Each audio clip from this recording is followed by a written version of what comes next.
Magandang araw, Tito Makoy. Ako si Bernard. Pangatlo ako sa 4 na magkakapatid. Lalaki, may kasama sa buhay. Lalaki rin, Tito Makoy. Siguro hindi ganito ang buhay ko kung naging maganda ang relasyon ko sa tatay namin. Alam niyo po noong ipublish mo ang kwento ni Rico, yung uuwi na si Rico, bawat episode, Tito Makoy, bumabaha ang luha ko kasi nakaka-relate ako sa pakiramdam ni Rico. Bagamat hindi kasing lala ng kaso ni Rico ang aking karanasan, ngunit yung ibang bagay, Tito Makoy, na pinagdaanan ni Rico, naranasan ko iyon. Tuwing may magsasabing ang mga magulang pantay-pantay ang tingin nila sa kanilang mga anak, Tito Makoy, sasabihin ko, hindi totoo yan. Nakikita mo naman dito sa aking email, naka-bold letters ang reaction ko, hindi totoo yan. Mas naniniwala ako, Tito Makoy, na mahal ng mga magulang ang kanilang mga anak, ngunit hindi ito pantay-pantay. Kasi meron dyan pinakapaborito, meron ding hindi gaanong paborito, at meron nga talaga dyan na kagaya ko, yung hindi ko masabi, Tito Makoy, kung wala lang o ano ba. Basta, Tito Makoy, hindi ako naniniwalang pantay-pantay ang pagtingin ng mga magulang sa mga anak nila. Bata pa kasi ako, Tito Makoy, napapansin ko nang ang tatay namin mainit palagi ang dugo sa akin. At lalo kong naramdaman ang init ng kanyang dugo noong tumungtong na ako ng high school. Kumulo ng husto ang kanyang dugo sa akin, talagang kulong-kulo. Alam ko, Tito Makoy, at ramdam na ramdam ko. Ang dahilan ay ang hindi niya pagkakapanalo ng jackpot prize sa swertres ng loto. Nagkataon kasi noon na examination period, kulang pa ng 50 pesos ang pambayad ko sa tuition.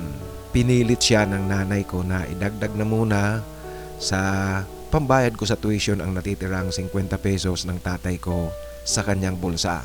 Yun ang kanyang pantaya, Tito Makoy, ng swertres loto.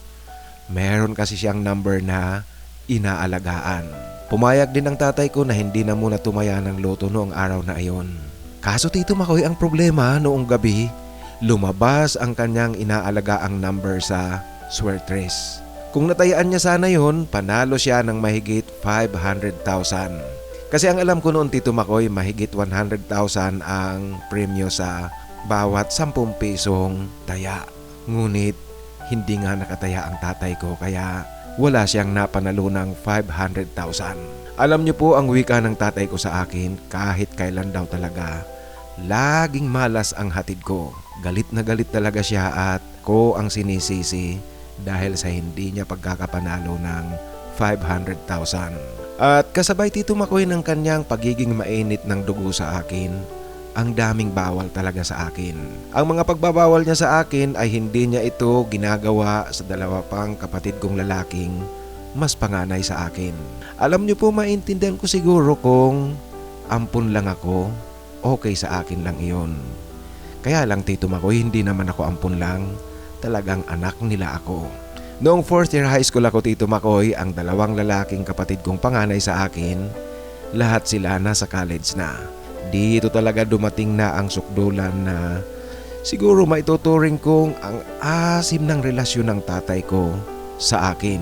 Gusto niyang pumasok ako sa PMA upang wala nang gaano pang gastos sa pag-aaral ko sa college. Tapos pagka-graduate ko, trabaho kaagad at kaagad opisyal ako ng sandatahang lakas. Ngunit, Tito Makoy, ayokong mabarilan ho. Bakit ako papasok sa PMA? Hindi ko pinangarap ang pagiging sundalo o pagiging pulis. Iniayaw ko ngang maging security guard. Bakit ako papasok dyan? Ngunit ang malupit, alam nyo po, kumuha siya ng application form para sa PMA entrance exam. Hindi ko alam, Tito Makoy, kung paano ito nakakuha ng application form. Tapos, gusto niya mag-fill up na ako para isubmit ang application ko sa entrance exam ng PMA. Nang hindi niya ako mapilit na mag-fill up, Tito Makoy, sa application form, galit na galit ang tatay ko.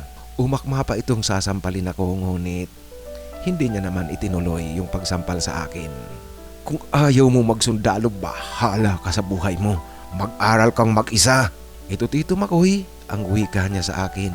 Alam mo Tito Makoy, yung pag-akma niyang sasampalin ako, bagamat hindi niya itinuloy, dito ako nagising sa katotohanang hindi talaga siguro ako dapat manatili dito sa amin. Papa, di ko naman po kayo pipilitin kung ayaw niyong gumastos sa pag-aaral ko.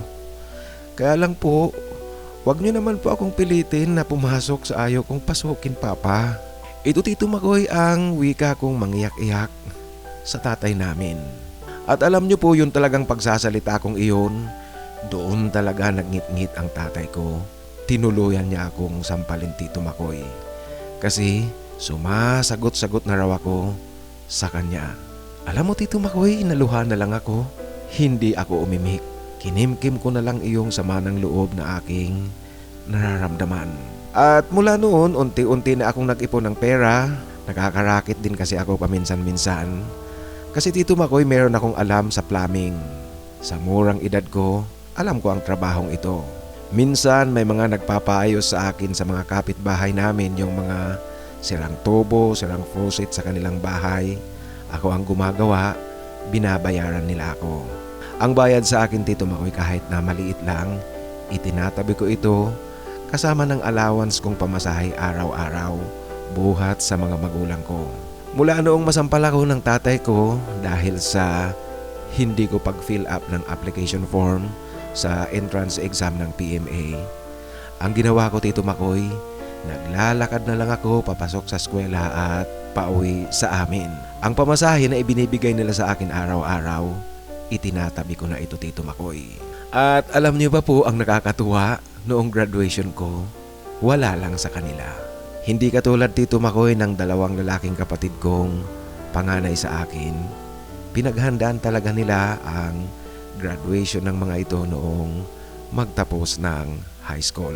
Kaya lang Tito Makoy, sa akin okay lang yun. Hindi naman kinakailangang paghandaan. Wala yun sa akin. Ngunit ang masakit Tito Makoy, isang gabi, ang tatay ko umuwi lasing. Nagsasalita ito. Malaki-laking gastusan na raw ang kinakailangan kasi 3 na kaming papasok sa college. Kung bakit daw kasi ayaw ng simple at menos gastos na pag-aaral. Yan ang kanyang sinasabi Tito Makoy na paulit-ulit. Alam ko ako ang tinutukoy niya, ngunit hindi ako kumikibo Tito Makoy. Kasi Tito Makoy, buo na rin ang pasya ko na aalis talaga ako sa bahay namin.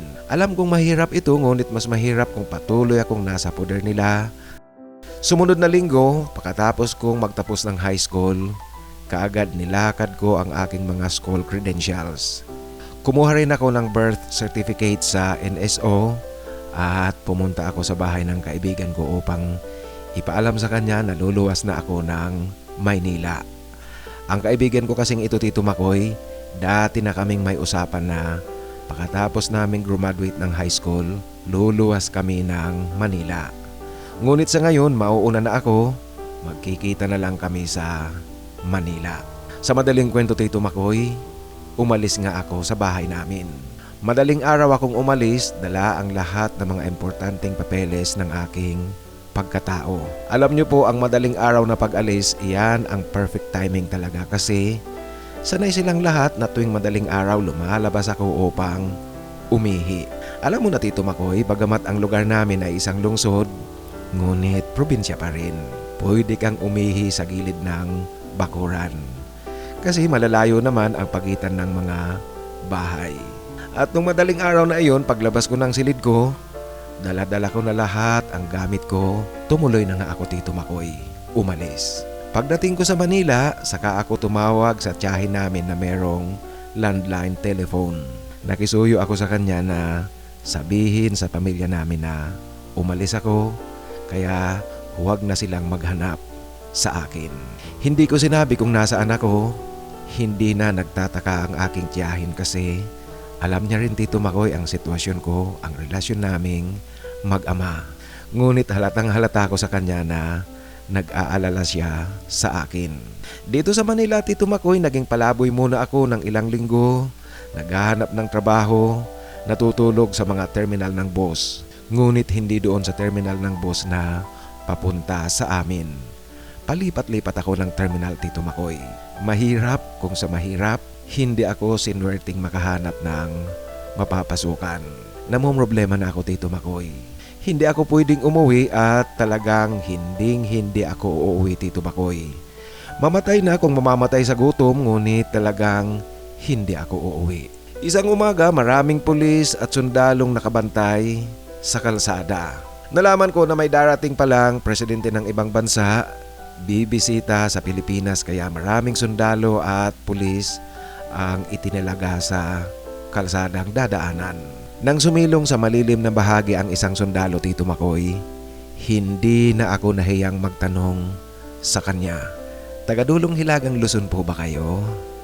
Iyan, Tito Makoy, ang tanong ko sa sundalo. Hindi, bakit? Yan ang kanyang sagot at tanong din sa akin.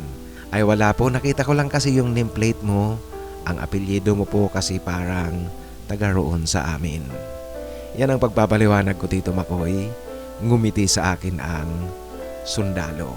Kuya, baka po may alam kayong pwedeng mapasukan kong trabaho. Tulungan nyo naman po ako. Naghahanap talaga ako ng trabaho.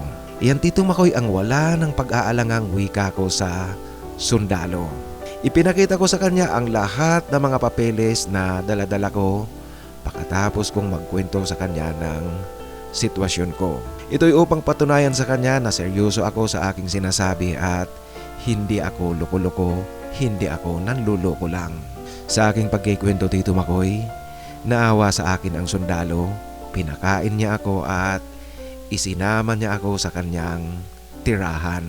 Itatago ko na lang siya, Tito Makoy, sa pangalang Patrick. Pagdating namin sa bahay niya, Tito Makoy, ang unang ginawa ko talaga ay naligo ako, naglinis ng katawan. Kasi ba naman, ilang araw akong palaboy-laboy sa kalsada ng Manila. At hanggang dito sa bahay niya, Tito Makoy, ang usapan pa rin namin ay ang paghahanap ko ng trabaho. Alam mo, Bernard, sana wag mong isiping binababoy kita. Kaya lang talaga ang tanging alam ko lang na pwedeng mapasukan mo ay ang pagsasayaw kasi may kaibigan akong bakla, lalaki rin siya kung kumilos, may-ari siya ng isang gay bar. Alam mo naman, Bernard, hindi ako ma-impluwensyang tao, isa lang akong simpleng sundalo. Magsasayaw ka sa bar kung sakasakali. Yan ang paliwanag sa akin ni Kuya Patrick. Sige na kuya, kahit ano basta wag lang akong magnakaw, wag lang mandukot. Papasukin ko basta hindi labag sa batas ang trabaho. Meron ka bang alam sa pagiging dancer sa bar? Alam mo mga bikimon ang mga customer doon. Meron ding mga matrona, mga thundercats na. Iyan ang mga makakasalamuha mo. Iyan pa ang wika ni Kuya Patrick sa akin, Tito Makoy. Yung pagsasayaw sa bar wala akong alam, ngunit marunong akong sumayaw, kuya, kahit na papaano. Yan, Tito Makoy, ang sagot ko muli kay Kuya Patrick. Sige, wag kang mag-alala. Tuturuan kita kung ano ang mga gagawin mo kung makapasok ka bilang dancer sa club. Ito ang wika sa akin ni Kuya Patrick. Kuya Patrick, dancer ka rin ba sa club? Ito, Tito Makoy, ang tanong ko na napagtanto kong katangahan ang tanong ko. Kaya naman natawa itong si Kuya Patrick. Pasaway ka naman, Bernard. Kitang-kita mo naman na sundalo ako, ano bang kinalaman ko dyan sa pagsasayaw sa club? Ako, Bernard, bisexual ako, kaya alam ko kung ano ang trabaho dyan sa bar. Dahil nga meron akong kaibigang manager ng isang bar dito sa Manila. Huwag kang mag-alala, ipapakita ko at sasabihin ko sa iyo kung ano ang mga trabaho sa loob ng bar at kung ano-ano ang maaaring maranasan mo. Yung gaya ng lalaki sa lalaki, mararanasan mo yan, kaya siguro maigi, binyagan mo na kaya kita. Yan ang wika sa akin ni Kuya Patrick. Ay sige nga kuya, ituro mo sa akin kung paano. Ito naman, Tito Makoy, ang pagtatanong ko na inusinting-inusinti ng kaunti. Nang bigkasin ko yun, Tito Makoy, nag-alis ng kanyang t-shirt si Kuya Patrick. Tumambad sa akin, Tito Makoy, ang magandang hubog ng kanyang katawan. Pagkatapos, bigla niya akong kinabig. Alam niyo po, halos mapahiga ako sa sofa at yung ulo ko napasanday sa dibdib ni Kuya Patrick. Naramdaman ko, Tito Makoy, ang init ng kanyang katawan at hinalikan ako sa labi ni Kuya Patrick. Medyo nangatala ko, Tito Makoy, ng kaunti nang maramdaman ko ang halik na iyon ni Kuya Patrick. Naramdaman ko rin na ang kay Kuya Patrick ay ready for the war na. Kaya Tito Makoy, kinabahan ako ng kaunti. Bernard, baka ayaw mo magsabi ka, hindi kita pipilitin. Yan Tito Makoy ang pabulong na wika sa akin ni Kuya Patrick. Ngunit sa nararamdaman kong init ng kanyang katawan kasabay ng kanyang mahigpit na yakap sa akin, natangay na rin ako Tito Makoy, nag-init at napayakap na lang ako kay Kuya Patrick. Hindi ako nagsasalita. Sa unang pagkakataon kasi Tito Makoy, naranasan ko kay Kuya Patrick ang makipagniig. Ito talaga ang una kasi wala pa naman akong karanasan sa babae. Kahit pa noon Tito Makoy meron akong nililigawan sa paaralan namin noong high school ako, ngunit hindi natuloy ang aking panliligaw. Hindi kami nagkaroon ng relasyon dahil nga sa takot kong masyado sa tatay namin. Kaya tuloy nagtapos ako ng high school bilang isang virgin Tito Makoy. Ngayon dito sa aming ginagawa ni Kuya Patrick, ganito pala ang pakiramdam na meron kang kayakap. May kung anong nadaramang hindi mo maipaliwanag. Maging ang sarili ko Tito Makoy, hindi ko maintindihan ang galaw ng aking katawan, hindi ko makontrol. Tanging ang nagawa ko na lang ay ang bigkasin ang pangalan ni Kuya Patrick kasabay ng aking pagtatapos. Ganoon din si Kuya Patrick. O ano, nagustuhan mo ba? Yan ang tanong niya sa akin. Oo kuya, ganoon palang pakiramdam. Ito Tito Makoy ang sagot ko kay Kuya Patrick. Bagamat tudong pribadong bagay at tudong pag-aaliw sa aming mga sarili ang ginawa namin ni Kuya Patrick, ngunit lininaw niya sa akin na hindi naman ganoon ang trabaho sa club. Yung makikipagniig ng makikipagniig. Lininaw niya sa akin Tito Makoy na ang aming ginawa, hindi yon ang trabaho sa club. Kaya ipinaalala niya sa akin na huwag basta-basta bibigay, mag-ingat, at huwag basta sasabit ng sabit kahit kanino. Ayon kay Kuya Patrick, kailangan daw hindi ko alisin ang limitasyon. Kinakailangang maglagay ako ng gap sa mga customers. Ito'y upang hindi nila ako basta-basta abusuhin na lang dahil sa aking pagiging dancer. Ipinaliwanag niya rin sa akin Tito Makoy na kahit dancer sa isang pub house, ngunit bigyan ko pa rin ng dignidad ang aking trabaho, lalong-lalo na ang aking sarili bilang isang tao. Liban sa kanyang mga sinasabi, pinapanood din ako ni Kuya Patrick ng mga pelikula, yung mga eksinang sumasayaw ang isang male dancer. Kinabukasan nga pagkatapos ng duty ni Kuya Patrick, dinala niya ako sa kaibigan niyang may-ari ng isang pub house. Doon kami sa likuran dumaan kasi baka may makakita kay Kuya Patrick kung sa main entrance kami daraan. Kinilatis ako Tito Makoy at tinanong ng may-ari, marunong ka bang sumayaw? Kasi yan ang kailangan dito unang-una. Kinakailangan kasi nga dancer ka sa club. Yan ang wika at tanong sa akin ng may-ari. Ay hindi po kagalingan ngunit marunong naman po akong sumayaw. Yan ang sagot ko Tito Makoy. Eh baka naman yung sinasabi mong sayaw, cha-cha, boogie, tango at saka pandanggo sa ilaw. Hindi ganoon ang sayawan dito.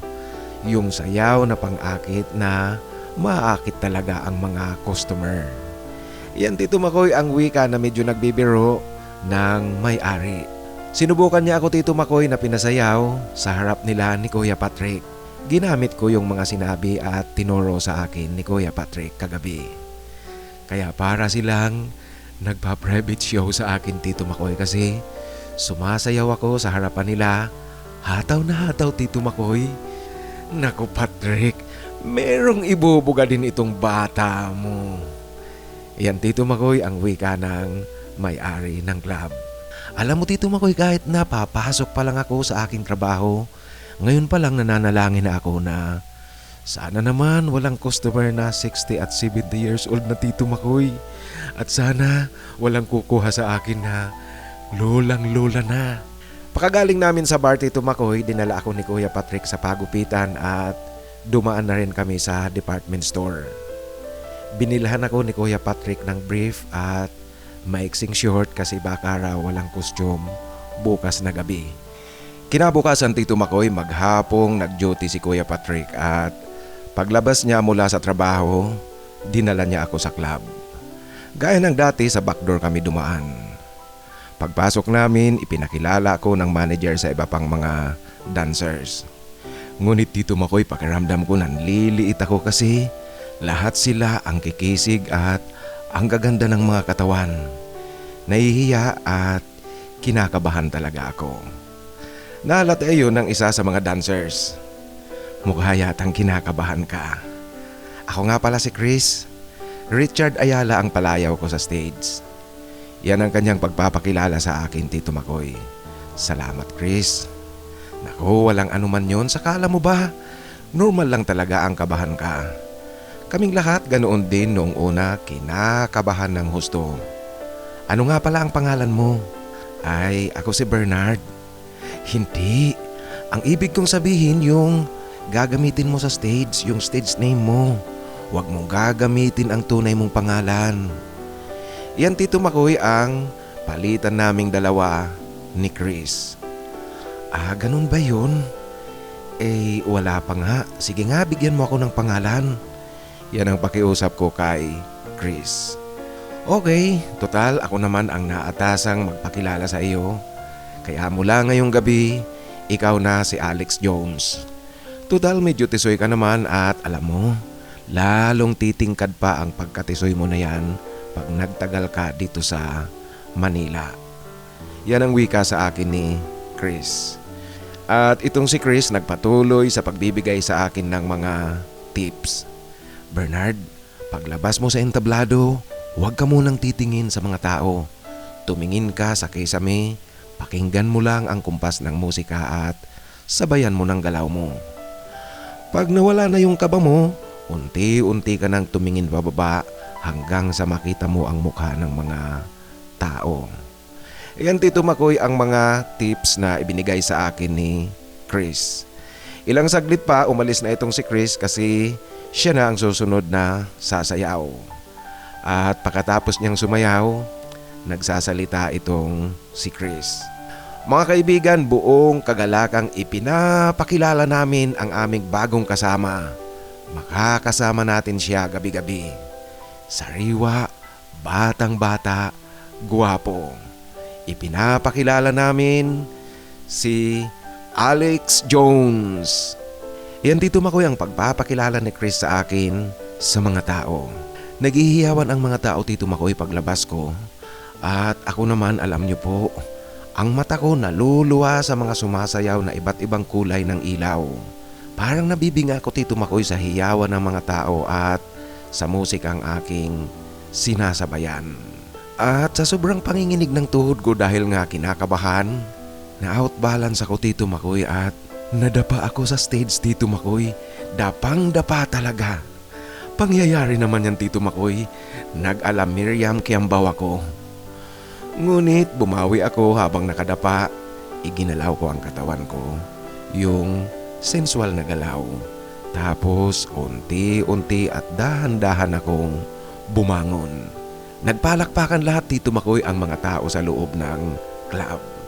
At dahil doon, nawala ang aking kabang nararamdaman. Pagtingin ko sa dulo kung saan nakapwesto ang manager, nakita ko, Tito Makoy, si Kuya Patrick pumapalakpak at natatawa talaga. Nagtatawanan ang dalawa, siya at ang manager ng club. Pag-uwi namin, Tito Makoy, ang kulit nitong si Kuya Patrick habang papasok kami sa kanyang bahay. Nakaakbay siya sa akin at tumatawa. Inaalala niya pa rin ang nangyari kanina doon sa club. Ang bigat ng braso ni Kuya Patrick, Tito Makoy. Tapos ang kanyang pagsasalita, nalalanghap ko ang kanyang hiningang amoy alak. Nakainom kasi itong si Kuya Patrick. Silang dalawa ng may-ari ng bar ang magka-jamming. Kaya lang, Tito Makoy, sa aking pangamoy, tila ang bango-bango ng hininga ni Kuya Patrick. Gustong gusto ko itong nalalanghap. Lasing itong si Kuya Patrick, ngunit hindi naman yung lasing na lasing.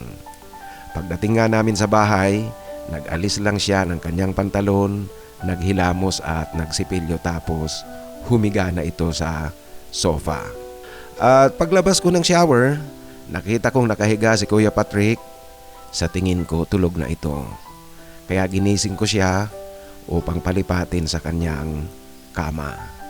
Ngunit ayaw bumangon itong si Kuya Patrick. Pinilit ko siyang buhatin, Tito Makoy, at bumangon rin ito, ngunit kinakailangan ko pa rin pilitin upang maglakad papasok ng silid. Kaya naman inakay ko siya, pumasok kami sa silid, tapos humiga ito sa kama. Ako, Tito Makoy, siniguro ko munang nakalak ang pintuan at mga bintana, pagkatapos pinatay ko na ang ilaw. Bagamat dalawa ang silid tulugan ng bahay ni Kuya Patrick, ngunit mas pinili ko, Tito Makoy, na tumabi sa kanya.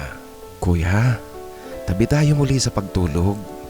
Yan ang wika ko kay Kuya Patrick. Itong si Kuya Patrick hindi kumibo, kaya tuluyan na akong humiga. Alam mo kasi, Tito Makoy, gustong gusto kong naaamoy ang amoy alak na hininga ni Kuya Patrick. At sa gabing ito, Tito Makoy, nakainom si Kuya Patrick. Inaasahan kong gagawin niya muli ang ginawa niya sa akin noong isang gabi. Kasi tila, Tito Makoy, nasasabik akong yakapin ni Kuya Patrick. Kaya lang makalipas ang ilang minuto, sa tingin ko, tulog na itong si Kuya Patrick kasi wala pa rin ginagawa. Ewan ko ba, Tito Makoy, bakit umandar sa akin ang init ng aking pakiramdam. Kaya ako na ang nag-umpisa, yumakap ako kay Kuya Patrick. Tiningnan ko ang kanyang mukha, gising pa rin pala ito at naaninag kong nakatingin siya sa akin. Yun, Tito Makoy, hindi na ako nagdalawang isip. Hinalikan ko na sa labi si Kuya Patrick. Tuluyang nag-alab kaming dalawa at gaya noong isang gabi, si Kuya Patrick muli ang kumontrol ng pribadong oras na ginagawa namin. Isang masaya at matamis na gabi na naman ang lumipas sa aming dalawa ni Kuya Patrick. Nagising akong maaga, nakayakap pa rin sa akin si Kuya Patrick. Bumangon ako at pinaghanda ko siya ng almusal kasi papasok ito sa kanyang trabaho. Natuwa si Kuya Patrick kasi ayon sa kanya, first time daw na mag-aalmusal siya bago umalis ng bahay. At mula nga noon, Tito Makoy, lagi na kaming magkatabi ni Kuya Patrick sa pagtulog. Bagamat dalawa ang silid ng kanyang bahay, ngunit hindi kami magkahiwalay na natutulog. Sa aking trabaho naman, naging maganda ang takbo ng buhay ko sa club. Paunti-unti nakakaipon na para sa aking pag-aaral. Kasi talagang pinag-iipunan ko, Tito Makoy, ang aking pagbabalik eskwela. Ilang taon na rin, Tito Makoy, ang lumipas.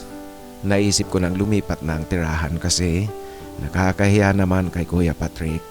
Lagi na lang akong nakapisan sa kanya. Yung haba ng panahon na kinukop-kop ako ni Kuya Patrick, walang katumbas ng pasasalamat at utang na loob na tinatanaw ko iyon sa kanya. Isang gabi habang nakahiga kami matutulog na, nagpaalam ako kay Kuya Patrick tungkol sa aking planong lumipat ng tirahan. Bakit kailangan mong umalis? Hindi ka ba komportable dito sa bahay? Yan ang tanong sa akin ni Kuya Patrick. Kung komportable ang pag-uusapan, higit pa sa higit na napaka-komportable ko dito sa bahay mo. Kaya lang, Kuya, naisip ko rin na mahaba ng panahon kinukop-kop mo ako. Tila yata kalabisan na rin sa kabaitan mo. Baka naaabuso ko na ang pagiging mabait mo sa akin. Ito, Tito Makoy, ang paliwanag ko kay Kuya Patrick. Wala kang inaabuso, alam mo. Masaya ako na magkasama tayo. Kaya lang baka naman meron ka ng sugar daddy, sugar mommy, o kaya sugar Vicky. Hindi mo ba naisip, iiwanan mo akong malungkot dito? Ito, Tito Makoy, ang wika sa akin ni Kuya Patrick. Sumatotal, hindi siya pumayag na lumipat ako ng tirahan kaya patuloy kaming magkasama sa bahay niya. Tumutulong na lang ako sa mga gastusin gaya ng sa pagkain, bayad sa ilaw at sa tubig. Minsan nga, Tito Makoy, ako na talaga ang nagbabayad ng lahat. Mas nakakatipid pa rin ako kung uupa ako ng sariling tirahan. At bilang ganti naman kay Kuya Patrick, lagi ko siyang inaasikaso. Ako ang naglalaban ng kanyang mga damit at ako rin ang nag-aayos dito sa bahay. Makalipas ang ilang taon, Tito Makoy, na pagtigil ko sa aking pag-aaral, Nagpaalam ako kay Kuya Patrick na muling babalik na sa eskwela. Natuwa siya at ayon sa kanya, tama lang daw na bumalik ako sa pag-aaral kasi hindi habang buhay na magsasayaw lang ako sa club. Subalit Tito Makoy, may hindi magandang balitang dumating isang araw. Ang balita, madidestino si Kuya Patrick sa ibang lalawigan, hindi na dito sa headquarters. Sa Mindanao siya madidestino, Tito Makoy. Kuya Patrick, hindi ba ang daming NPA doon? Alam mo kuya, natatakot ako sa bagong destino mo. Ito Tito Makoy ang wika ko kay Kuya Patrick. Ihayaan mo yung mga NPA na yan. Sila nga talaga ang target ko. Yan ang kanyang sagot sa akin, Tito Makoy, na tila nagyayabang. Nadestino nga si Kuya Patrick sa Mindanao, naiwan akong mag-isa. Nalungkot ako, Tito Makoy, kasi hindi kami magkasama ni Kuya Patrick. Alam mo na, Tito Makoy, sa gabi-gabi ba namang magkatabi kami, araw-araw na magkasama kami dito sa bahay. Nasanay na ako, Tito Makoy, na magkatabi kami ni Kuya Patrick sa pagtulog. Kaming dalawa ni Kuya Patrick may cellphone na pareho, kaya ang ginagawa namin gabi-gabi, nagte-text o kaya nag-uusap bago matulog. Liban na lang kung nasa operasyon sina Kuya Patrick. Sa ganda ng takbo ng buhay ko dito sa Manila, nakalimutan ko ng tuluyan ang buhay doon sa bahay namin. Ilang taon na rin, Tito Makoy, ang lumipas. Ngunit paminsan-minsan sumasagi pa sa isipan ko kung kumusta kaya silang lahat. Hinahanap kaya ako ng aking pamilya? Naghihintay kaya silang umuwi ako? Iyan, Tito Makoy, ang mga tanong na sumasagi sa aking isipan. At mabilis na mabilis ngang lumipas ang napakahabang panahon. Alam niyo po, kahit na 15 to 18 units lang ang kinukuha ko bawat semestre sa aking pag-aaral. Nasa huling semester na pala ako ng aking pag-aaral. Magtatapos na rin ako sa wakas. Napagkasundoan namin ni Kuya Patrick na dapat bakasyon siya sa graduation ko kasi siya ang aabay sa akin. Kapwa kami excited na, Tito Makoy. Katatapos ko lang ng exam, Tito Makoy, maaga akong nakarating sa club. Dumiretso na kasi ako mula sa eskwela. Tumambay kami ni Chris sa isang karinderya na malapit sa bar. Regular kaming soke dito. Nanonood ng balita pagkatapos naming maghapunan. Kasi Tito Makoy, masyado pa namang maaga para sa aming trabaho. Nasa balita na merong ambos na naganap sa isang lalawigan sa Mindanao. Hindi dito ang kampo ni na Kuya Patrick, ngunit Tito Makoy, bigla akong kinabahan sa aking pinapanood na balita. May mga namatay na sundalo at may mga sugatan ayon sa balita. Alam mo, Tito Makoy, hindi ako mapakali habang nanonood ng balita. Si Kuya Patrick kaagad ang nasa isip ko. Sana nga naman wag siya at hindi siya kasama sa naambush. Alam niyo po, dahil sa balitang iyon, wala ako sa tamang konsentrasyon. Maging sa aking pagsasayaw, malamya ang galaw ko. At matapos ang aking dance number, bumalik ako sa backstage at umiinom, Tito Makoy. Mayroon akong natanggap na tawag. Tito Makoy, ayon sa aking kausap, kasama si Kuya Patrick sa mga sundalong na ambush. Ngunit ang magandang balita naman, buhay itong si Kuya Patrick, nasa ospital.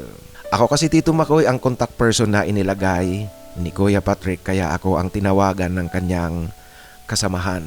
Dahil dito, Tito Makoy, nagpaalam ako sa aming club manager. Hindi ko na tinapos ang aking trabaho noong gabi. Umalis kaagad ako at pagdating ko sa bahay, nag-book ako ng flight kinabukasan. Maswerte namang nakakuha ako ng flight papuntang Mindanao kasi kinakailangan kong puntahan itong si Kuya Patrick. At pagdating ko sa ospital kung saan dinala si Kuya Patrick at ang iba pang mga sundalong sugatan, tight na masyado, Tito Makoy, ang security. Ang daming tanong na ibinabato sa akin. Ngunit nang magpakilala ako, naroon pala ang tumawag sa akin sa cellphone kagabi, kaya pinapasok nila ako. Nakahinga ako, Tito Makoy, ng maluwag nang makita kong buhay nga itong si Kuya Patrick.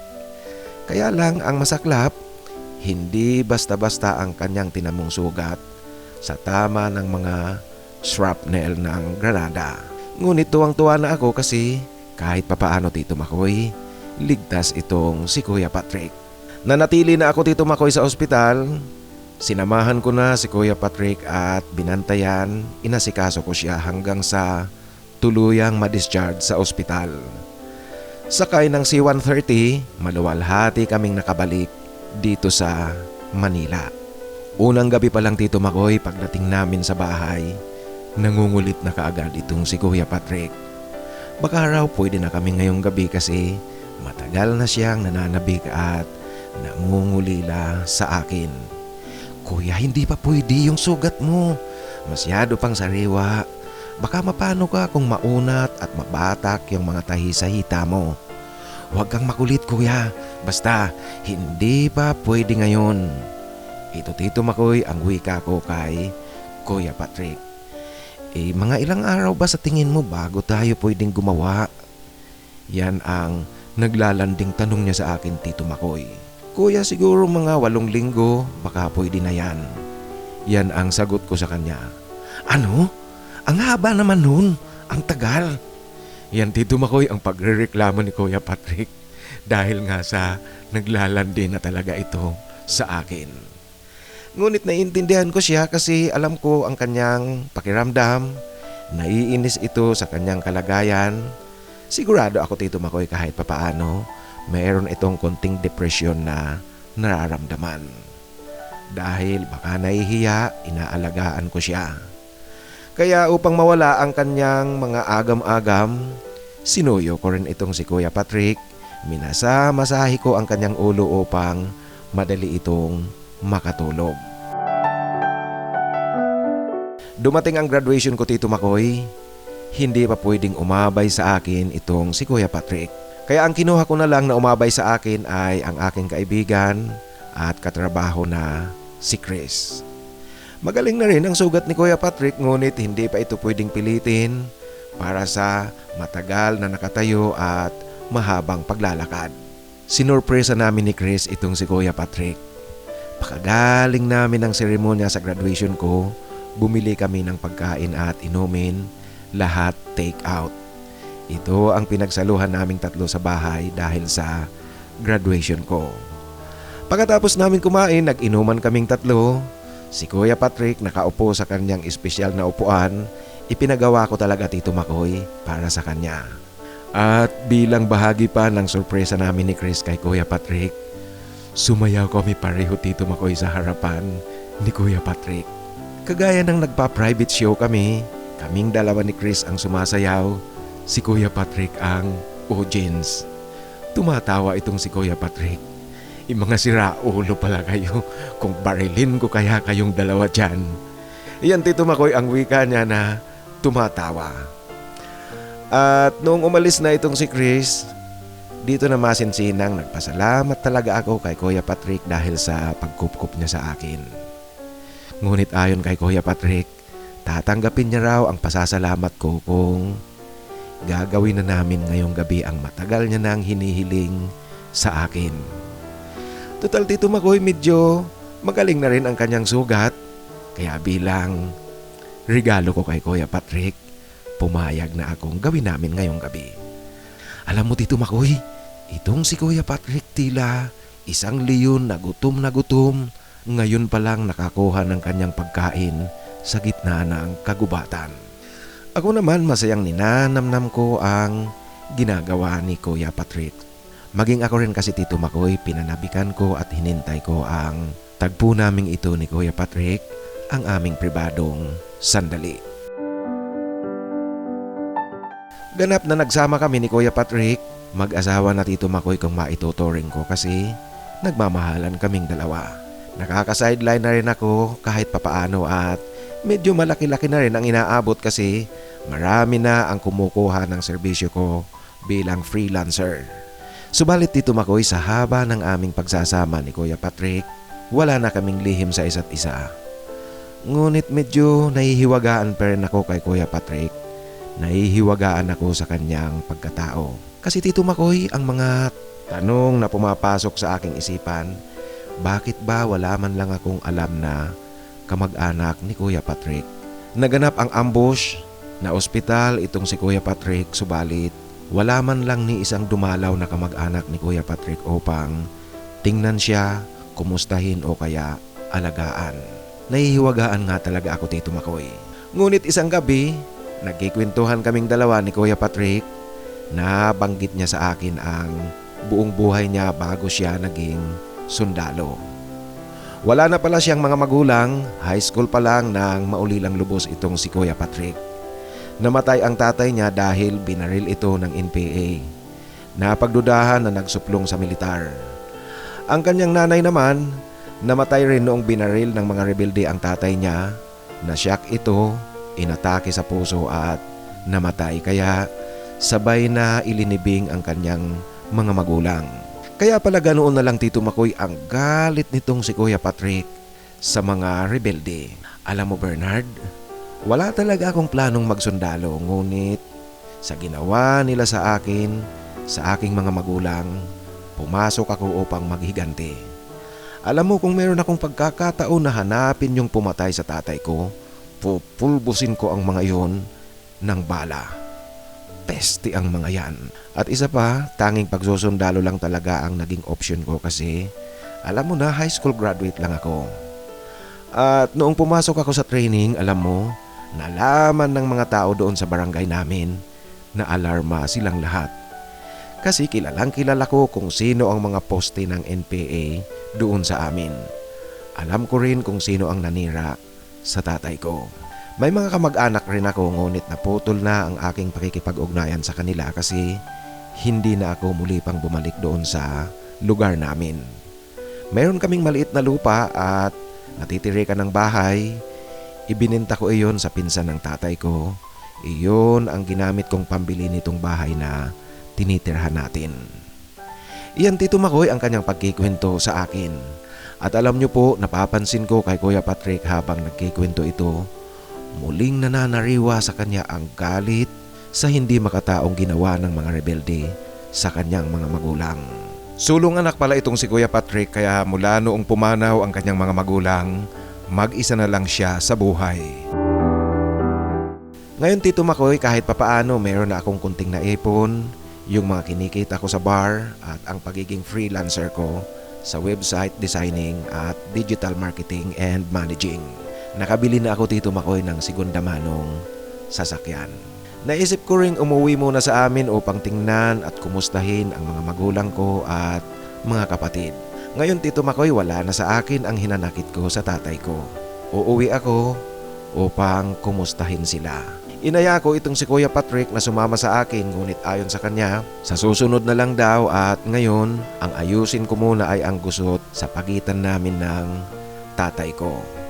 Umuwi akong mag-isa, dala-dala ang aking nabiling segunda manong sasakyan.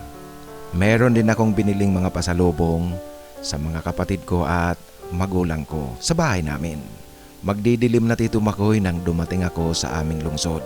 Habang papalapit ako sa bahay namin, palakas na palakas ang kaba na aking nararamdaman. Alam mo, Tito Makoy, ito pala ang pakiramdam kung maglayas ka, tapos makalipas ang ilang taon, babalik ka. May mga nabago na sa lungsod, sa barangay namin marami ring nabago. Iniisip ko ngayon, ano kaya ang mangyayari pagdating ko sa bahay namin. Sa tapat ng bahay namin wala namang nabago, wala pa ring ilaw ang poste sa harap nito sa may kalsada. Kaya medyo madilim ang harapan ng bahay namin. Sa kalsada ko iginarahe ang aking sasakyan kasi hindi ito pwedeng ipasok sa bakuran namin. Napansin ng magkabila ang bahay ang pagdating at paggarahe ng sasakyan sa harap nito. Napasilip sa bintana ang nanay ko, Tito Makoy. Nakilala ko kaagad na siya ang sumilip. Sa kabila naman ng kalsada, napasilip rin ang tiyahin ko. Ito yung tinawagan ko, Tito Makoy, noong umalis ako ng bahay namin. Lahat sila nakatingin sa aking sasakyan. Tila nag-uusisa kung sino ang dumating. Ewan ko ba, Tito Makoy? Pakiramdam ko ayoko munang lumabas ng sasakyan kasi dumadaloy ang mga luha sa aking mga mata, Tito Makoy. Hindi ko talaga mapigilang maging emosyonal sa pagkakataong ito. Kinakailangan ko munang pakalmahin ang aking sarili kaya patuloy lang ako Tito Makoy na nakaupo, pumapahid ng mga luhang dumadaloy sa aking mga mata. Lumabas lang ako Tito Makoy noong napakalma ko ng ganap ang aking sarili, bit-bit ang mga daladalang pasalubong na binili ko. Kumatok ako sa bahay namin. Nanay ko ang nagbukas ng pinto. Ako Tito Makoy, nakangiti talaga ang ngiting-ngiti noong buksan ng nanay ko ang pinto ng bahay namin. Nagmamano ako. Alam niyo po, natulala ang nanay ko. Pagkatapos, napasigaw ito ng malakas. Bernard, anak, anak! Yan Tito Makoy ang mangiyak-iyak na sigaw ng nanay ko. Yumakap kagad sa akin ang nanay ko habang humahagulhol ito. Narinig ng kapatid kong bunso na si Linda mula sa kusina, nagluluto ito. Tumakbo ang bunso kong kapatid para yumakap sa akin. Narinig din ng dalawa kong kapatid na lalaki, yung dalawang panganay sa akin, mula sa kanilang bahay, ang ingay na nagaganap sa bahay namin kaya lumipat ang mga ito. Lahat sila Tito Makoy gulat na gulat sa aking biglaang pagdating. Mahigpit na yakapan ang nagaganap sa aming magkakapatid at sa nanay ko. Ang tatay ko Tito Makoy nandoon sa sala nakaupo noong dumating ako. Tumingin lang ito sa akin. Nagmano ako, ngunit hindi siya kumibo at hindi niya ako pinansin. Ang dalawa ko palang kapatid na lalaking panganay sa akin ang nakatira sa dalawang bahay ngayon na nakatayo na katabi ng bahay namin. Lumipat din noong gabing iyon ang aking tiyahin mula sa kabila ng kalsada. Nakipagyakapan din sa akin Tito Makoy. Habang nagkakatuwaan kaming magkakapatid, kaming mag-iina at ang tiyahin ko, lumabas ng bahay ang tatay ko. Umalis. Ngayon ko naramdaman Tito Makoy na hindi pa rin okay sa kanya ang lahat sa aming dalawa. Mainit pa rin ang kanyang dugo sa akin kahit na matagal ng panahon Tito Makoy ang lumipas. Inabot kami ng hating gabi ng pagkikwentuhan ng mga kapatid ko at nanay ko at ang aking tiyahin. Ang tatay namin Tito Makoy umuwi hating gabi na, tapos dumiretso na ito sa kanilang kwarto. Hindi na lumabas. Ni hindi man lang nakipag-usap sa amin. Kinabukasan, nagmamano muli ako sa kanya, ngunit hindi ako pinapansin ng tatay ko. Hanggang sa kumakain kami ng almusal Tito Makoy, magkakaharap kami sa mesa, wala itong kibo sa akin. Kasi pati nga yung pagkaing mga daladala ko, yung mga dilata na aking binili na niluto ng nanay ko para sa aming almusal, hindi siya kumakain Tito Makoy. Kaya naman yung plano ko na 2 linggong bakasyon, ginawa ko na lang itong 1 linggo Tito Makoy kasi hindi ko kayang manatili sa bahay namin na masyado pang malakas ang tensyong namamagitan sa amin ng tatay ko. Bago ako Tito Makoy bumalik ng Manila, nagkaroon ako ng pagkakataong makakwentuhan ng aking tiyahin. Dito ko nalaman Tito Makoy kung bakit mula noong bata pa ako talagang walang amor sa akin ang tatay ko. Ayon sa aking tiyahin, buntis pa lang daw kasi ang nanay ko noon. Sabi ng isang albularyo sa barangay namin, malas ang pagsilang nila sa akin. Binilang nila ang araw na posibleng ipanganak ako ng nanay ko, June 6, 1986. Yun nga talaga ang birthday ko Tito Makoy. May kasamang kamalasan daw ang 3 number 6 sa aking birthday. Kamalasan ang hatid nito sa pamilya namin. Dapat sana daw Tito Makoy noong isilang ako, ibibigay ako ipapaampon sa kamag-anak ng tatay ko. Ngunit hindi pumayag ang nanay ko. Alam mo Tito Makoy, sa kwentong ito ng aking tiyahin, natawa talaga ako kasi masyado kasing nagpapapaniwala sa kung ano-ano. Sa bagay kung iisipin nga natin, yun nga palang hindi niya pagkakapanalo sa jackpot prize ng Swertres sa loto. Kamalasan na iyon. Nawala sa kanya ang 500,000 pesos dahil sa akin. Natatawa talaga ako sa kwento ng aking tiyahin. Subalit Tito Makoy, dahil kinalakihan ko na ang ganitong sitwasyon, nang marinig ko ang buong katotohanan yung nakakatawang kwentong iyon, pakiramdam ko wala na sa akin. Ang maganda naman, noong yayain ko ang nanay ko na sumama sa akin upang magbakasyon sa Manila, sumama siya sa akin, Tito Makoy. Yung bunso naming kapatid gusto rin sanang sumama, ngunit may trabaho ito kaya hindi siya nakasama sa amin sa aking pagbabalik sa Manila. Alam ni Kuya Patrick na sa pagbabalik ko kasama ko ang nanay ko. Tuloy-tuloy ang tawagan namin habang bumabiyahe kaming dalawa ng nanay ko. Pagdating ko sa bahay, kaagad kong ipinakilala sa nanay ko si Kuya Patrick. Sinabi ko sa kanya ang lahat-lahat ang tungkol sa pagkupkup sa akin ni Kuya Patrick. Maganda kaagad ang naging pakikitungo ng nanay ko kay Kuya Patrick. Narinig ko pa nga itong nagpapasalamat kay Kuya Patrick dahil sa pagkupkup niya sa akin. Kaming dalawa ni Kuya Patrick, Tito Makoy, hindi namin itinago sa nanay ko ang aming relasyon. Gabi-gabi, magkatabi kami sa tulugan. Bagamat hindi ko harapang binanggit sa nanay ko ang tungkol sa aming dalawa ni Kuya Patrick, ngunit Tito Makoy, siyempre sa mag-iisang buwan na pananatili ng nanay ko sa Manila, alam ko klarado na sa kanya kung ano ang relasyon naming dalawa ni Kuya Patrick. Umuwi sa probinsya ang nanay ko, sumakay na lang ito ng bus, ayaw na niyang magpahatid pang muli sa akin. Magpahanggang ngayon, Tito Makoy, hindi pa rin ako pinapansin, hindi ako kinakausap ng tatay ko. Kahit sa cellphone man lang. Ngunit hindi na ito problema sa akin. Sa kasalukuyan, Tito Makoy, matagal na rin akong tumigil sa pagsasayaw kasi lampas na sa edad. Kontento na rin ako sa aking kinikita sa paggawa ko ng website at ang aking pagiging digital marketer. Si Kuya Patrick naman, Tito Makoy, dahil sa pinsalang kanyang tinamo doon sa pagkaka-ambush, hindi na ito inobliga ng headquarters na pumasok sa trabaho araw-araw. Ngunit nasa active service pa rin ang kanyang record hanggang sa nagretiro ito. Ngayon, Tito Makoy, ang aming ginawa ni Kuya Patrick, nagpatayo kami ng extension dito sa kanyang bahay. Ginawa namin itong mini grocery. Ito ang retirement business ni Kuya Patrick. Ito na rin ang aming kabuhayan, Tito Makoy, kasama ang aking pagiging freelancer. Ilang taon na rin ang lumipas, Tito Makoy, mula noong umuwi ako doon sa bahay namin. Ngunit alam niyo po, hanggang sa ngayon hindi pa rin ako muling bumabalik doon.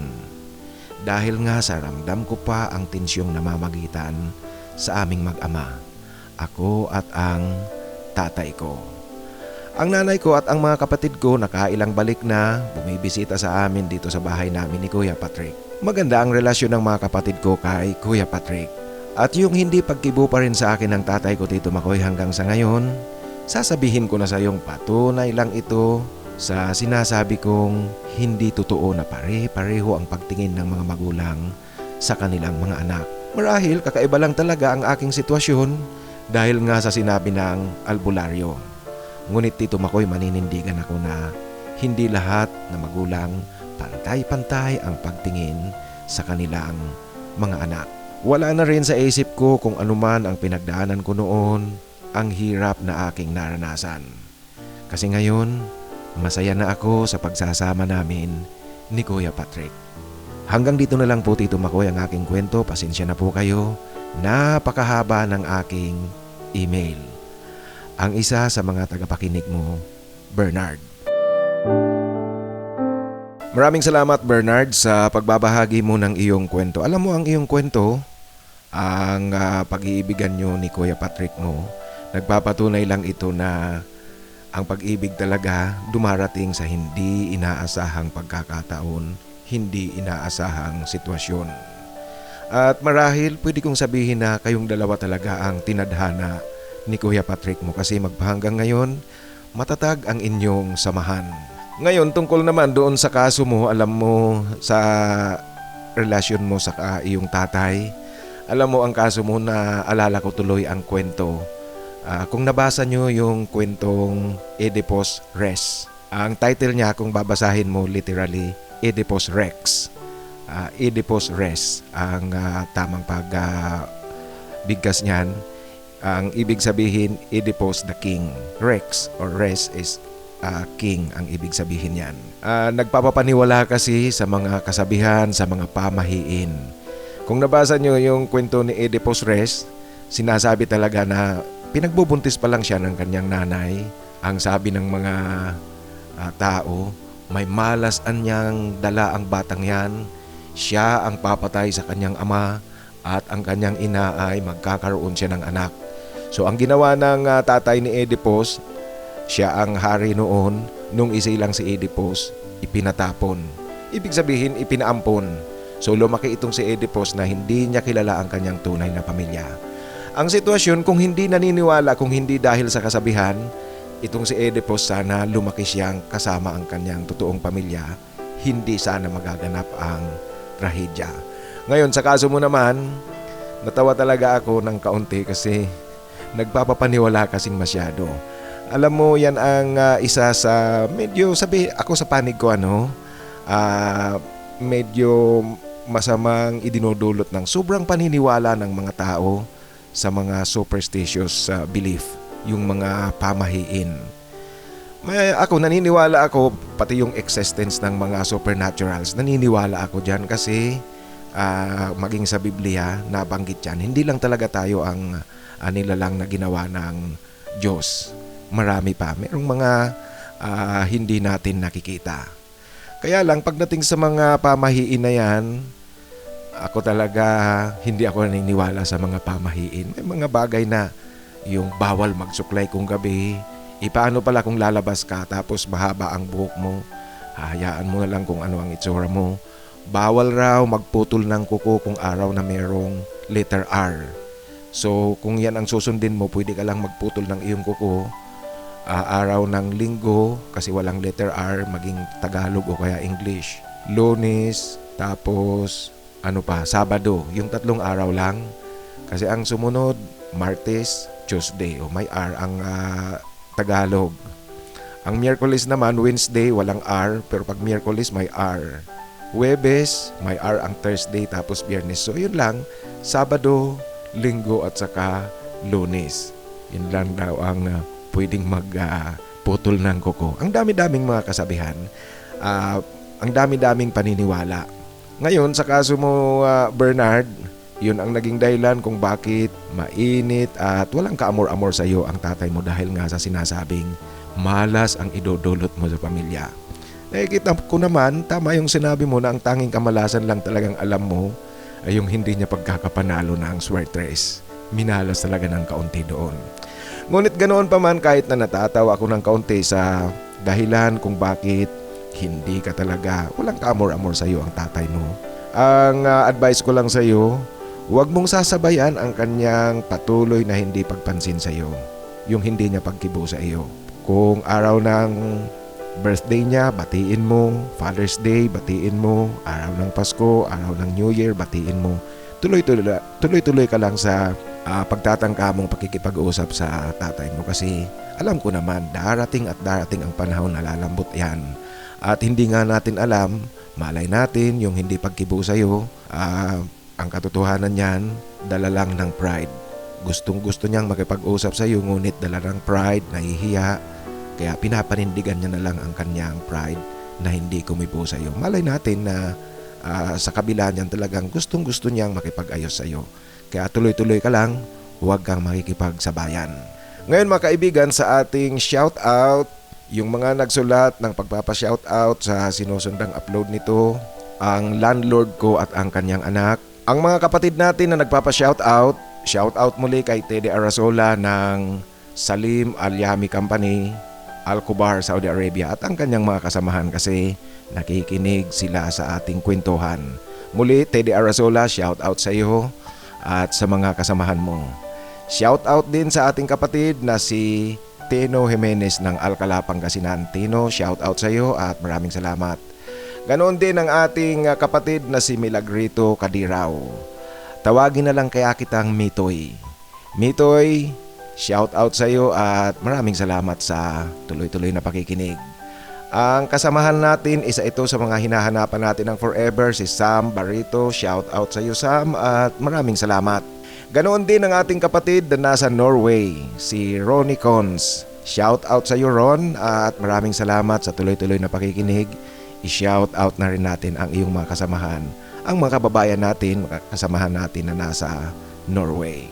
At ang ating kasamahan na si Joshua Nathan 71. Shout out sa iyo Joshua Nathan 71. Actually mga kaibigan, itong si Joshua, ang gusto niyang i-shout out ay si Esterla Tata Cervales ng Barangay Martinez, Cotabato City. Shout out sa iyo, Esterla Tata Cervales ng Barangay Martinez, Cotabato City.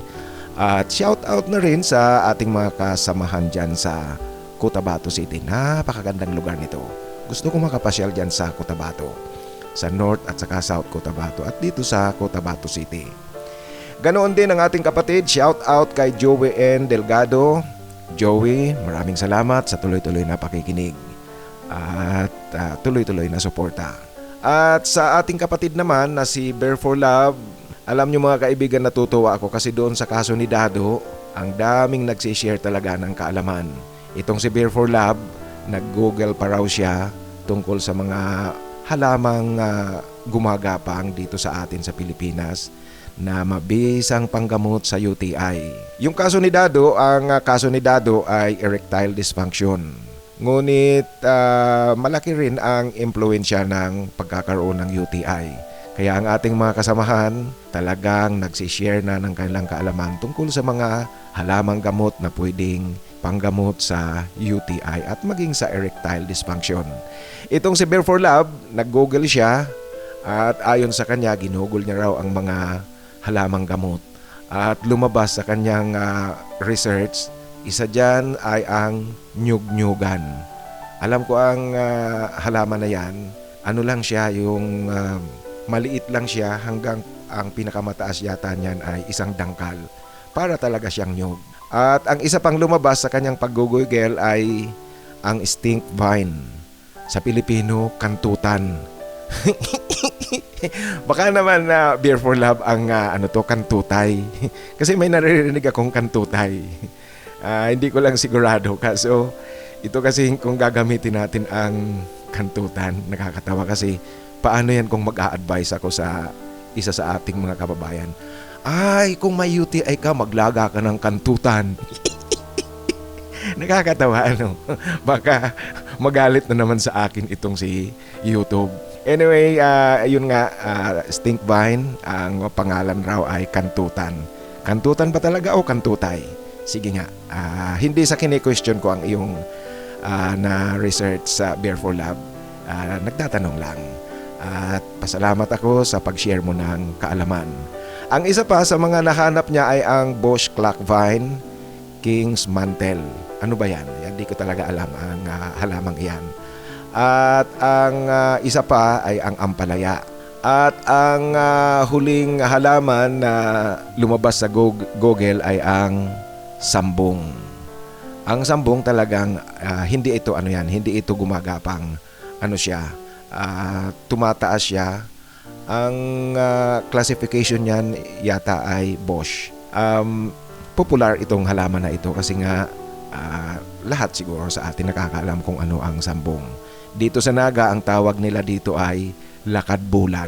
Ayan, maraming salamat Bear for Love sa pagbabahagi mo ng mga halamang gamot na sinearch mo pa sa Google. Kaya shout out sa iyo at ingat palagi.